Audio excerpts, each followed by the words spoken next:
We did cover these special weapons to come out of the DLC. Now it is time to cover the normal weapons, which there are a total of 6, and we are going to talk about every single one of them in this video, but I am also going to make a top 5 combinations list, because when it does come to these weapons, very rarely is it optimal to just like leave them as they are. And you're pretty much always better off just taking a particular handle or blade and then pairing it alongside a blade or a handle from a different weapon. But this top 5 is not going to be in any particular order. It is going to center around the DLC weapons, but I am also going to use some of the parts from the base game weapons too.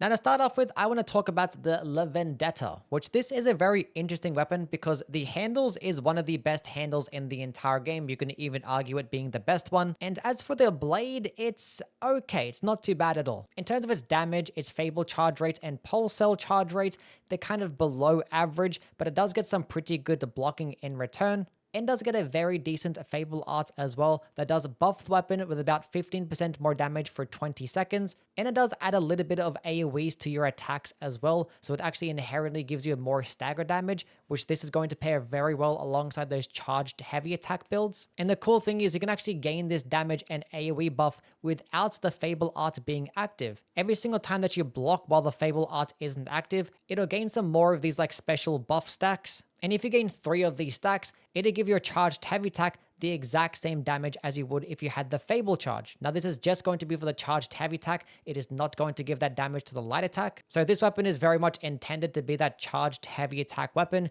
You can pair this alongside the Krat Police Baton handle and get a very fast charged heavy attack and stagger a whole bunch of enemies. Now is this going to perform better than like the Pipe Wrench head with the Police Baton handle? No, that's going to get more damage, get more stagger damage, be more consistent, better stats across the board. But this thing is going to weigh less and have a bit more range while looking a bit cooler, so it can be a nice alternative. But what makes the handle especially good is many reasons. Number one, it has insane lunge with its light attack. Like it lunges in really far, and it might not be that noticeable with this particular blade, but when you pair it alongside a lighter blade, yeah, it's pretty stupid, like with how these animations tend to be, like it just slides across the entire map. And also this handle just does a lot more damage than a lot of other handles that I've been testing out. Like consistently, this handle alongside of many blades in the game, it just ends up getting the highest DPS. Like even when I was testing out other handles that had very similar scalings, even better scalings, it was still just doing more damage. But just to keep going down the list of positives, its charged heavy attack is really quick. It does actually spin around as well, so it can hit multiple times, which could be good for like the status effect procs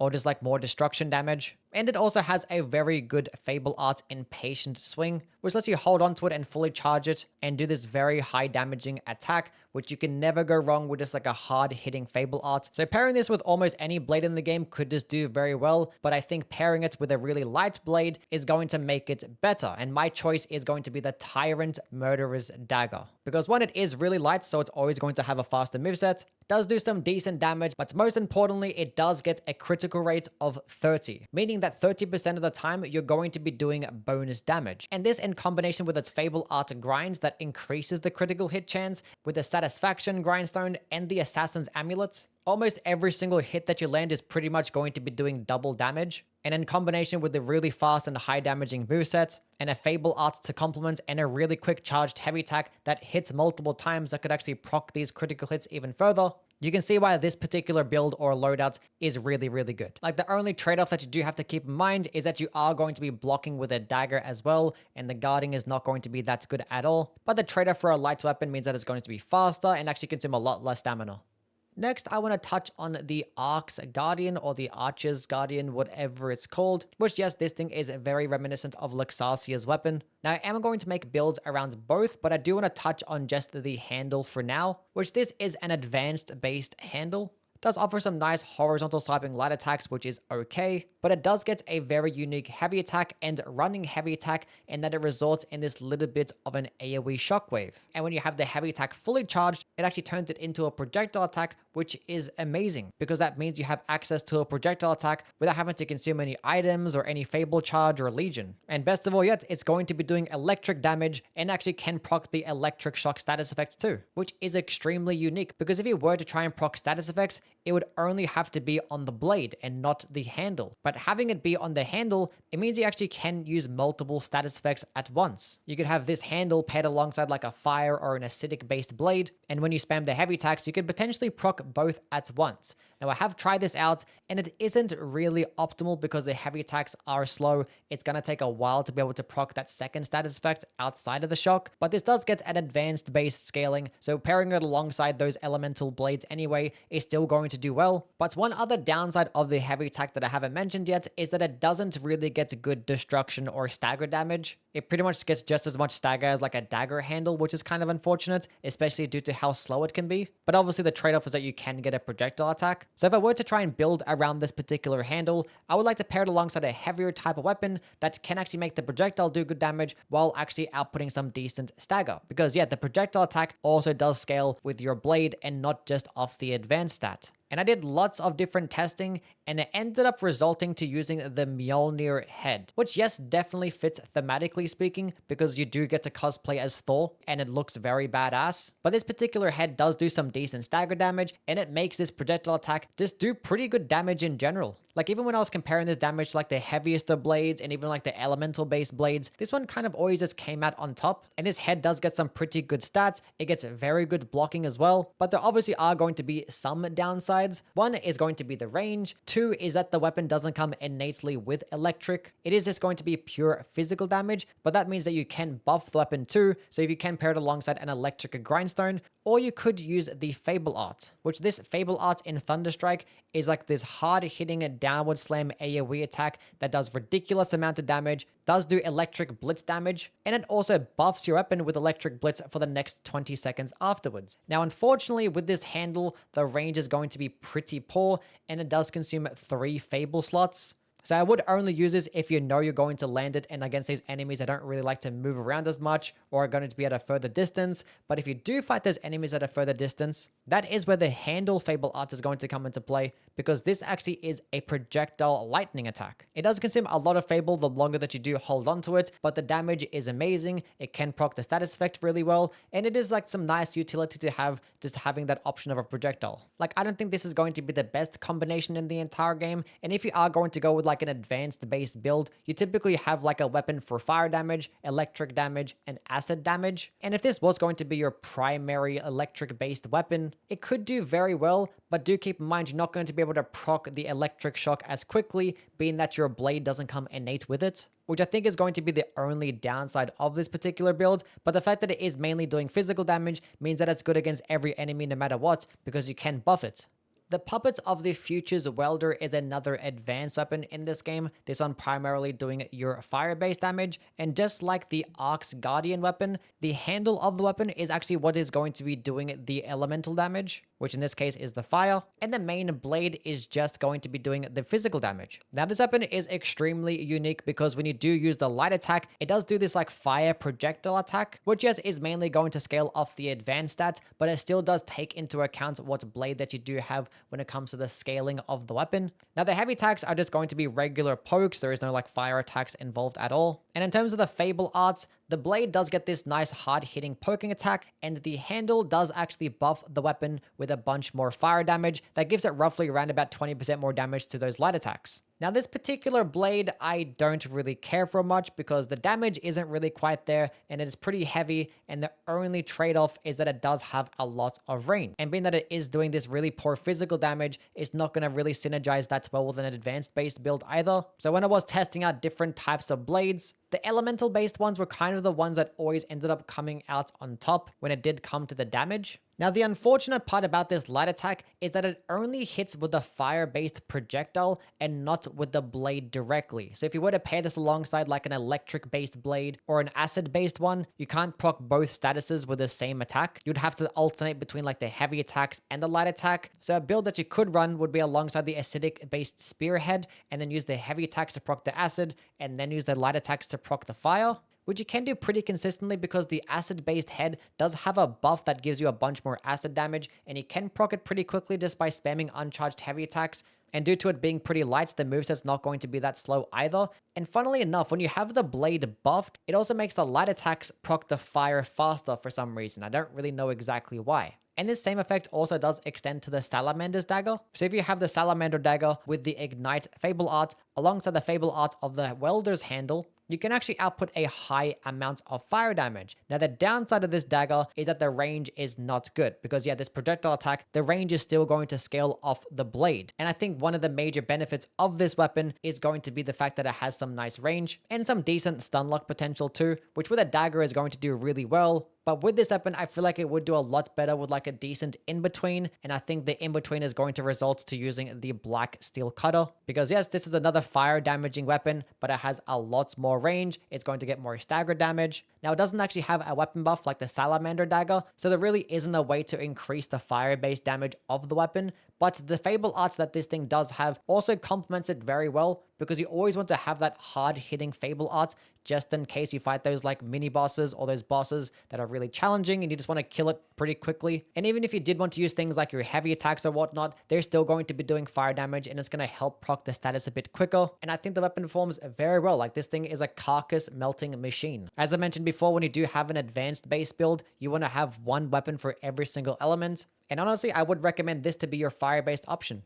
Now, next up, I want to talk about the ARCHE'S Guardian weapon again, but this time just touch on the blade, because last time I just talked about the handle. Now, the blade is very decent. It gets okay damage for its weight class. It gets decent Fable charge. The pulse cell charge rate isn't anything amazing, as is its guarding. But the thing that it does do very well in is going to be its Fable Art in Thunderbolt. What it does do is add some electric blitz to your weapon, because yeah, unfortunately, this is only a pure physical damaging weapon otherwise. But this Fable Art doesn't just buff the weapon with more damage, but it also makes your movesets faster, and it also lets you have this insane dodge as well. Like, the dodge just goes really far, you get lots of iframes, it is very fun to use. Like, it's definitely going to pair very well alongside those builds that are like slightly heavy, because it's going to let you have a really good dodge while having some decent bulk. Now, being that the blade already comes innate with physical damage, and it's just going to add the elemental damage on top, you don't necessarily have to pair this alongside an advanced based handle. So pretty much you can just pair this alongside anything. I did like lots of testing with many different types of weapons, and there were some pretty weird and funny combinations that you could pull off, but none were better than the VENDETTA handle. Once again, as I mentioned earlier, this handle is one of the best in the game because it just makes any blade just do amazing damage, and combined with this like really good lunge with its light attack, its pretty quick heavy attack, and nice hard hitting Fable Art. Now, being that I have talked about this handle earlier in the video, is that to try and compare the two different builds. With the ARCHE'S Guardian blade, it is going to have some more range, it's going to have better blocking, and when you do have it buffed, it actually can output more DPS than the Tyrant Murderer's Dagger. But when you do have all the critical hits based buffs with the Tyrant Murderer Dagger, it can do more damage while consuming less stamina, and actually having the option to be buffed with any element. But one thing to also keep in mind is that the ARCHE'S Guardian is going to give you that really good dodge as well. So it's kind of up to you what you rather have and prefer, whether it just be like the faster moveset all the time and that higher DPS potential, or like the faster moveset some of the time, but just giving you the better dodge too.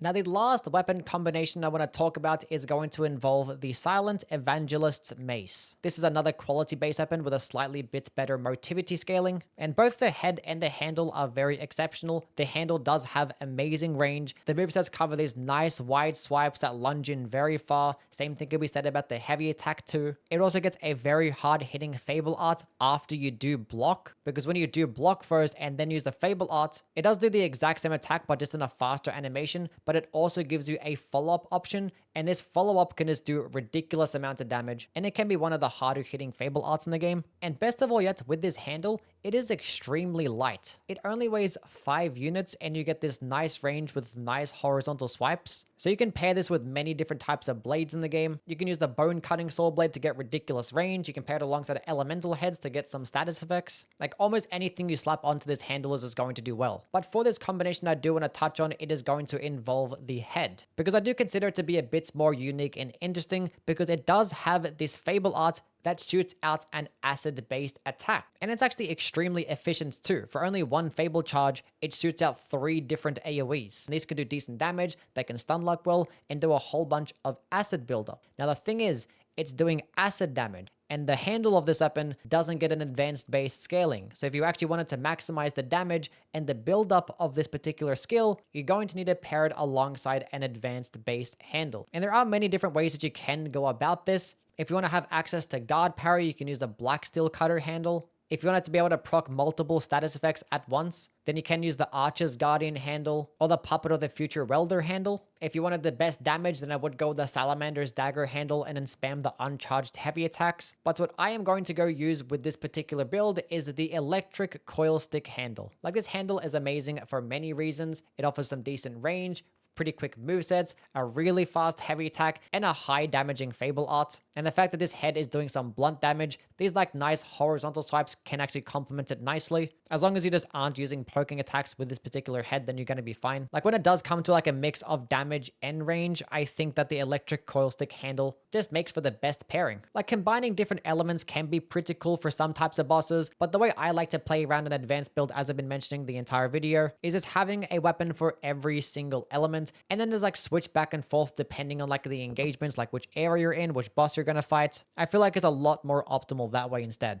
Now, there were a couple of weapons that did get added to the DLC that I haven't touched on, and I might as well just talk about them now. One is going to be the MANIAC'S Pinwheel, and the other one is the LORENZINI Bolt. Now, the MANIAC'S Pinwheel is a pretty decent weapon. The handle is very long, but it is pretty slow and sluggish. Same thing could be said about the blade as well. Like, these things are very heavy, and these slower movesets can definitely get you killed, especially due to the lack of hyper armor. But the Pinwheel blade does have some very unique effects, and that when you do start running around, it will actually spin up the blade to give you a damage boost, and it can actually give you 4 stacks of this damage boost. Every single one gives you around about 10% more damage, which is having about 40% more damage is really good, but there are going to be a couple of downsides. One, it actually swings slower when you have these stacks up, because every single time that you hit an enemy with this continuing spin, it just swings a lot slower because you have to cut through the enemy. And this little bit of added extra damage is kind of somewhat negated by this slower moveset. And also the obvious downside, to actually gain this good damage, you have to run around first, which you're not really going to be doing that a lot in the middle of a boss fight,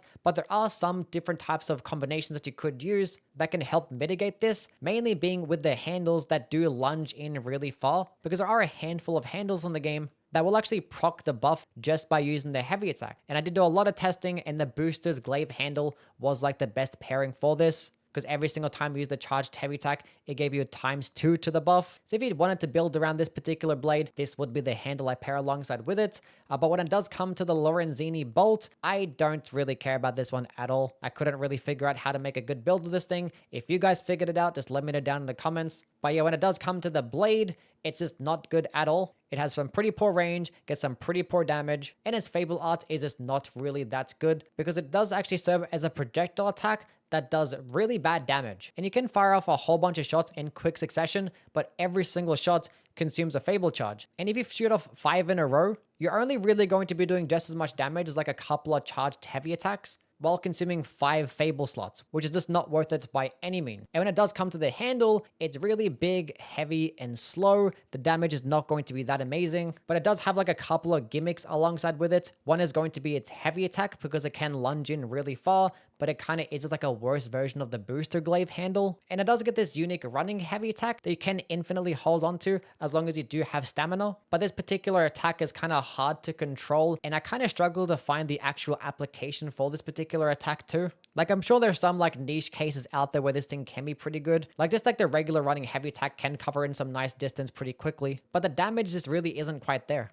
Anyway, that is us now done and completed. If you guys have your own opinions and own cool findings with different combinations, just let me know down in the comments below. And also just let me know if you do want to see some more Lies of P content. It's been kind of weird making content for this game when Elden Ring Night Rain has been here distracting me as well. But who knows, if this video does perform pretty well, I might make some more. Anyway, catch you guys around. See yous.